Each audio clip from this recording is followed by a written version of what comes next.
রমজানে আমরা সবাই ইফতারিতে ছোলা ভুনা খেয়ে থাকি। আসসালামু আলাইকুম ভিউয়ার্স, আমি শারমিন আক্তার। আজকে আপনাদেরকে দেখাবো কিভাবে পারফেক্ট ছোলা ভুনা করা হয়। ছোলাগুলোকে রাতেই ভিজিয়ে রেখেছি। আলু ছোট করে কেটে সামান্য পরিমাণ লবণ দিয়ে সেদ্ধ করে নিয়েছি।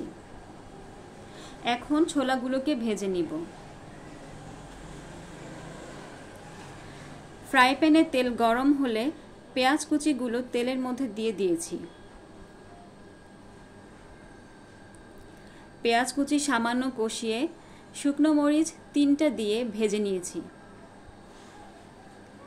এখন আদা বাটা, রসুন বাটা, জিরা বাটা দিয়ে ভালোভাবে কষিয়ে নিতে হবে।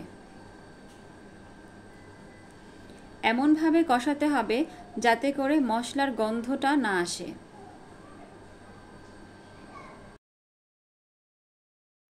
তেজপাতা ও 3টি দারচিনি দিয়ে দিয়েছি। 1 চামচ হলুদের গুঁড়ো দিয়ে দিয়েছি।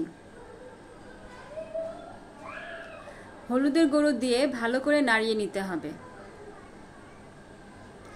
আমি 1টি টমেটো ছোট করে কেটে মশলার সাথে সসের মতন করে মিশিয়ে নিব। পরিমাণ মতো লবণ দিয়ে দিব। বেশি লবণ দেওয়া যাবে না, যেহেতু সেদ্ধর সময় লবণ দিয়েছিলাম।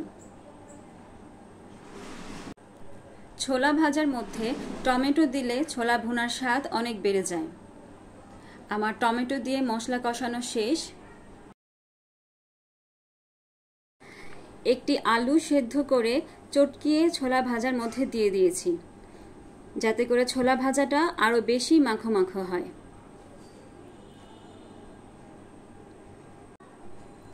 এবার পরিমাণ মতো পানি দিয়ে দিব। 5 থেকে 6টি কাঁচামরিচ দিয়ে দিব।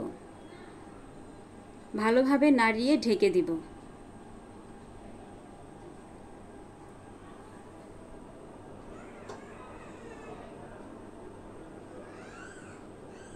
ঢেকে দেওয়ার 3 থেকে 4 মিনিট পর আবার নাড়িয়ে দিতে হবে। একটু বেশি করে নাড়াতে হবে যাতে মশলাটা ছোলার সাথে মিশে।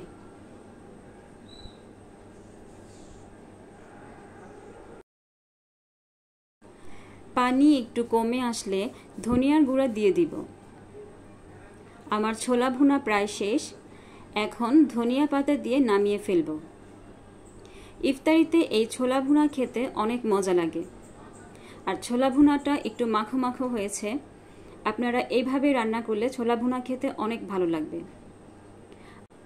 আমার ভিডিওটি ভালো লাগলে সাবস্ক্রাইব করুন। আল্লাহ হাফেজ।